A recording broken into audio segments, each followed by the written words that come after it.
Di ba may naghahamon sa atin? Yun ang gusto mo makita. Kasi yung bata ko, ito, tagal nang gustong kalaban yan eh. Kapatid mo, bangga ko ang abangan mo, kung kaya mo. So may kwento ko sa'yo, Jay. Siguro mga 10 or 11 ng gabi, may kumakatok sa HQ natin. Sino hinahanap? Hinanap ko kayo nun eh. Si Gigi Herb Branda hinanap niya. Aywan ko, nagpaliwanag ni Sir eh.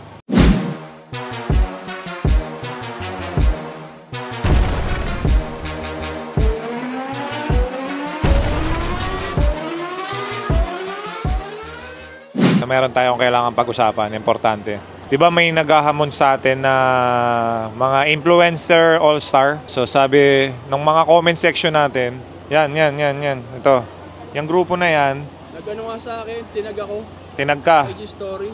Ang kalimitan sa comment section natin, wag daw natin silang pansinin kasi toxic daw yung group na naghahamon. Hindi naman natin alam kung bakit. Ganun yung mga comment nila. Siguro puro bad vibes yung mga content nila and everything. Ang sa akin, we don't really care as long as we can create charity work. At the end of the day, yung basketball game na gagawin natin, makaka-create ng help sa others. It's okay, di ba? Ako, to be honest, ganun yung nararamdaman ko. So kung magiging toxic man yung kalaban natin, hindi naman tayo yun. Sila toxic. Ngayon, kasi yung mga comment section, kailangan natin silang itama. Minsan, baka kasi mali yung pananaw nila. Baka ayaw lang sa kanila, yung mga ibang tao. Pero unfair naman yun. Give everyone a chance. And also, it's for a good cause eh. Diba? Sana supportahan nyo na lang. Na basketball lang to eh. Diba? Good vibes. Hinamon tayo. Hinamon ka, specifically ikaw. Sabi, Ako? sabi matanda ka na daw. Tanda na nga. Siya nga, i-ankle breaker ka daw. Hindi mangyayari yan. So, Kahit na ganun katanda ako, hindi mangyayari. ka normal sa basketball yan? Normal naman. Kung magaling ka. Magaling ba yung mga yan? Hindi natin masasabi. Hindi pa natin nakaka-experience kalaban eh. Only one way to find out, di ba? Baka daw scripted. Sa kanila siguro. Sa atin. Ha? Scripted. Sila scripted. Bahala Sa atin, sila. Basta tayo. Experience. andun pa yung Ayoko sabihin go hard eh, kasi hindi tayo go hard andun eh. pa yung Rendon. Saka makakalabo yung Pingris at ang Jerwin Kako natin. Oo, yun. Nakalata siguro nila. Ako, yan ang gusto ko makita. Kasi yung bata ko, ito, tagal nang gustong kalaban yan eh. Wala ka daw value, Gax? Totoo ba? Pag nag-PBA na siya sa kanya ako kasapin. Oo. Tama. Oo, di ba? Hindi nga siya nakaabot ng ano eh. Ano yun? Nag-tryout nga yun sa Lasal dati o kung sa school, hindi naman siya. Sa UE pala, nag-UE, di ba? Parang nag-UE siya, nag-tryout. Di nga nakuha eh. Nalaman ko lang, di ba? Wala tayong pakialam kasi as long as we create charity work. Di ba? Sa side natin. Correct, oo. Saka yun naman ginagawa natin. Kumbaga, yung mga nag-challenge sa atin ng mga basketball team or basketball club na yan, kumbaga siyempre hindi naman natin inaatrasan yan. Siyempre, hindi naman tayo sa pera yung pag-uusapan. Yung makatulong sa kapwa natin. So, yung sinasabi nila na toxic yun, siguro yung mga napanood nila dun sa mga vlog nila, di ba? Pero iba yun eh. Hindi lahat kasi sa YouTube, totoo. Correct. Pwede nagdadrama lang sila para panoorin. Oo, tama. Yung iba kasing nagbablog, scripted. Tayo kasi doon sa mga vlog natin, hindi man tayo scripted. Wala, raw tayo eh. Raw, kwentuhan, kung ano yung mapag-usapan natin, kung ano yung issue. Alam mo, sinasabi lang natin kung ano yung mga comment natin na experience, di ba? Ano ni-request nyo? Makalaban Oo, yung pa isa. Si Rendon, nagsama-sama na yung mga vlogger. Tatapat na yung Pingris. Yan, oo, yung pa isa. Versus Rendon. Ang dami, di ba? Kako versus Rendon. Oo, tapos yung naghahamon sa akin na magbabanggaan kami. Yung kapatid mo, sino yun? Yun yung kapatid sino? Si Bangis.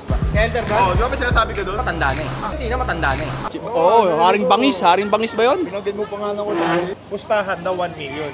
Hindi, ayaw natin ng pustahan. Ang matatalo, siya magdodonate ng 1 million sa charity. Yan, pwede yan, oo. Diba? Pwede yan. Para talagang laban. Oo, talaga. Akala nila Kasi tayo naman kasi, yung grupo natin, di ba, pag seryoso yung kalaban, seryoso rin tayo. Alam mo naman yan. Pero pag, di ba, pag yung tipong mga kulitan lang, o alam mo yung gano'n, mga ano naman sa mga players eh. Pero pag talagang nag-experience natin yan sa Canada, seryoso yung mga kalaban natin sa ibang ano, di ba? Ibang place. Di ba? Ano nangyari? Talo sila. Di ba? Seryoso rin tayo. Ganun naman eh, ginagawa natin eh. So, depende sa kalaban po namin kung talagang... Natalo tayo kay Doggy. Yung sa Dubai, talo tayo ni OG Dayo kasi Oo. pinaghandaan talaga tayo. Sa basketball, laging may chance. Oo, di ba? So, ayun, kung talagang... Yung lagi kayo panalo, ano to? O yung laban natin ng... Kayo laging bida? Diyan sa mga ano na yan, sa mga influencer na seryoso, ay talagang seryosohin natin. Di ba? Iba yan. Sabi na nga doon sa'yo, babanggayin na nga doon. Naku, Sanay na ako mabangga. Sanay na ako tumanggap ng bangga. Yung bangga ko ang abangan mo, kung kaya mo. Ganun lang naman yun eh. Yung laro ko, ganun na. Mag-survey tayo. Guys, sa mga nagko-comment dyan about this event, survey namin kung mas Agree marami ba kayo yung, o hindi? yung gusto makita yung tong larong na to or hindi. So, it's up to you guys kung mangyayari tong laban na to. Comment lang kayo, let us know what you guys think. Pero ikaw, game ka, di ba? Oh. Personally, game ka. Ang Gakonatics, Of course. game din. Wala pa tayong natrasya na hamon ng mga team na yan, di ba? So, mga ka-amazing game din ako. Pero syempre, dito sa PBA Moto Club, meron kayong say, meron kayong points. Oo. Importante yung comment nyo. So, mag-comment kayo kung agree ba kayo. Pag mas marami yung nag-agree, Jay, tuloy natin. Oh, let's go, let's do it. Ngayon, kung mas marami yung ayaw, cancel tayo. Dahil syempre, importante nga sa atin. Kasi kung hindi rin nila i-support, bakit natin gagawin? Kahit toxic yung kalaban namin, hindi naman kami yung toxic eh. Kalaban natin yung toxic. So, wawasakin natin yung toxic.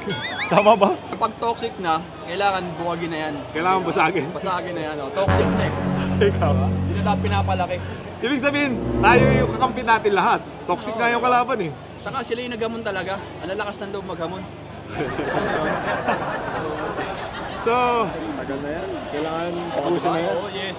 hanging din yung mga tao eh. Pandemic Tapos pa nga na. Every event natin, meron tayong charity work dyan. So, like I said guys, comment na lang kayo kung gusto nyo matuloy to. May charity tayo matutulungan. At the same time, matatapos na yung issue. Tatapat na talaga. Malalaman natin kung Oo. Kobe Bryant talaga para siya. magkaalaman na. Kailangan namin yung opinion nyo. Kung ayaw nyo po, explain nyo kung bakit. Baka kasi totoo yung sinasabi nyo. Pero nga, kung titiisin nyo yung toxicity na sinasabi nyo matadamay kami sa toxicity niya, okay lang po sa amin. Di naman kami nandito sa YouTube para magpasikat. Kung makakagawa tayo ng charity work, dahil madami rin naman following sila, kahit bad vibes or toxic sila, we will still fight. Ito po yung sports namin, ito yung kinalakihan namin, ito yung bread and butter namin. Kung mapapalabang kami sa grupo nila, kung malalaki. Gax, malalaki katawan eh, no? Malalaki katawan pero ampaw. Ano ba yung sabihin na ampaw? Walang laman? Okay, so kay Gako po galing yon. At si JJ po, gigil na rin. Kasi gusto nga namin malaman talaga kung yung bunganga nila ay kasing galing ng skills nila. So sa grupo po ni Brusco Brothers saka ni Labrador Brothers, kita-kita tayo sa basketball court kung matutuloy talaga to. And hindi po pustahan. Ang matatalo lang po ang siyang magdodonate ng additional sa charity. Kasi syempre yung ticket sales, papunta rin yan sa charity work po mga ka-amazing. Hindi pa kami nag-uusap nila kung paano yung event, but sigurado pupuntahan kami yan sa HQ namin, sa headquarters. Pag-uusapan namin. Yung gusto nilang pustahan, ayaw namin yan. Kasi syempre, hindi naman natin gusto yung mga pustahan na yan. So may kwento ko sa'yo, Jay. Wala ka. Madaling araw. Siguro mga 10 or 11 ng gabi, may kumakatok sa HQ natin. Hinahanap ka. Oo. Tapos, syempre, kinabahan ako kasi 10, 11, mga ganun. Natutulog na ako. So, ginising ako kasi umiiyak nga daw, umiiyak. Hindi ko nakuha yung pangalan kasi nalimpungatan ako, alam mo yung antok na antok ako. So, bumaba ako. Nung nakausap ko siya, alam mo sabi niya, galing daw siya sa Imus. Tapos, naglakad daw siya. Commute. Yeah, nag-commute. Naglakad, nag-commute. Malayo yun, di ba? So, maglalakad ka talaga, lipat ka na. Totoo to, Jay. May witness ako. Yung driver ko sa Kasidig na, Diggs, halika. Di ba may isang araw, isang beses may lalaki na kumakatok sa HQ? Yung, Oo po. Hinanap siya. sino hinahanap? Siya. Ayun. Ngayon, nung hinahanap ko, umiiyak. Sabi ko, Nong, bakit ka umiiyak? Biglang sabi niya, ano sabi niya? Hinanap ko kayo nun eh. Si Gigi Herb Branda yung hanap niya. Aywan ko. Napaliwanag ni Sir eh. Hindi, napitan ko nga. Pero naantok ako kaya hindi ko masyado siyang na-entertain. Gusto ko sana siyang papasukin sa loob. Kaso syempre, madaling araw. Hindi mo alam, nakabag. Syempre as long as gusto natin entertain. Pero ako nga kasi, nalimpungatan lang ako. Hindi ko siya masyadong na-entertain. Pero tinanong ko siya, Nong, bakit ano pong problema? Sabi niya sa akin, nag-away daw sila ng misis niya. Ngayon, yung away niya ng misis niya. Ano? Hindi ko kilala misis nun. Ikaw daw may kasalanan, ikaw daw ang lasalarin. Hindi, sabi niya, sa sobrang problemado, alam mo yung mukha niya, di ba? Ano, iyak talaga, nasa harapan ko. Sabi nga, sa sobrang problematic niya, gusto niya daw ikaw makita. Para lang daw matanggal yung problema niya. Naghintay, sir. Para ka palang saan? Ano? Tagal niya naghintay doon, sinanap siya, sabi ko, kuya, wala dito, sabi ko, ganon. Sabi niya, nasaan daw? Sabi ko, bukas baka babalik. Itinawag ni Kuya Alan si sir. Yun, Okay, bumaba si driver sir. ko. Sabi ng driver ko, sir, hindi po talaga umalis eh. So, ginising na ako ng driver. Kasi ayaw ko gising si sir. Sabi ko, bahala ka, ikaw magising nun. Kasi ayaw ko pag higa na. So, nung nakalimpungatan nga ako, binaba ako, sabi ko, no, ano pong problema? Yung misis niya nga daw, nag-away sila. Gusto ka daw makita. Okay lang daw, makita lang daw yung mukha niya. Mukha mo. JJ Helterbrand, magiging okay na siya. Biglang, siyempre, sabi niya nga sa akin, hindi po ako masamang tao, gusto ko lang po talagang bumisita dito sa HQ nyo para maging okay ako. So, siyempre, very rare na opportunity, nakakagulat. So, nakita ko yung message niya ngayon, nagko-comment siya, in-screenshot ko. Ang sabi niya, siya daw yung, sa YouTube, sabi niya, siya yung kagabi na pumunta sa HQ na umiiyak. So, kung may message ka sa kanya, I'm sure nanonood ito ngayon. Anong message mo sa kanya? Wow, medyo overwhelmed ako. Sorry, unang-una I wasn't there that night to be able to talk to you. Sabi ni Rico, may pinapagdaanan ka daw, you and your wife. So sana naayos na yon. Hopefully okay na kayo. Kung ano naman yan, na pinapagdaanan mo, pray ka lang lagi.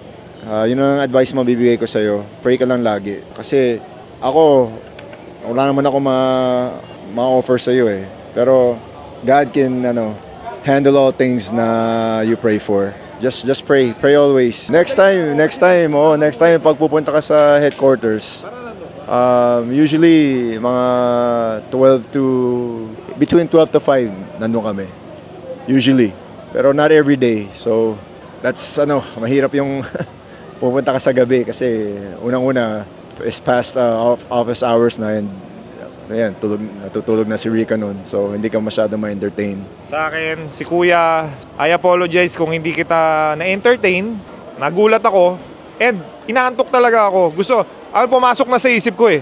Sabi ko, gusto ko siyang papasukin kasi umiyak nga siya eh. Nanaig yung teka, inaantok pa ako. Gets mo? Parang masakit pa yung ulo ko. You have to be cautious at the May same time. naalala pa ako, dala niya yung jersey na Helterbrand. Gusto niya ipasign. Pero nga hindi nga proper yung time. Hopefully, sa mga gustong bumisita sa HQ, wala po kami doon ng gabi. Office hour, hindi rin kami 100%. I-declare namin ni JJ kung kailan yung pwedeng bumisita. Papa-meet and greet tayo, di ba?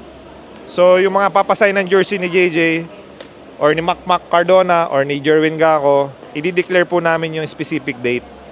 Kasi ang hirap naman nun, galing kang Imus, tapos paano kung wala ako? Walang nag-receive sa'yo, di ba?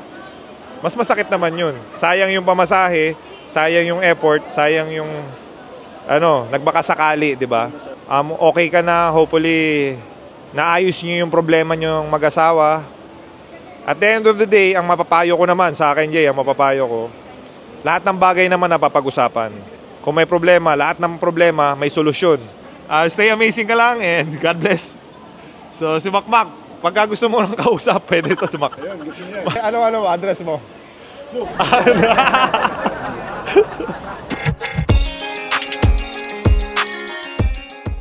PBA Moto, PBA Moto Club, PBA's Moto, PBA Moto Club. Find me in the fast lane, pipe on blazing. See us going by and they yelling. Kapag ako'y tumira, pasok lagi.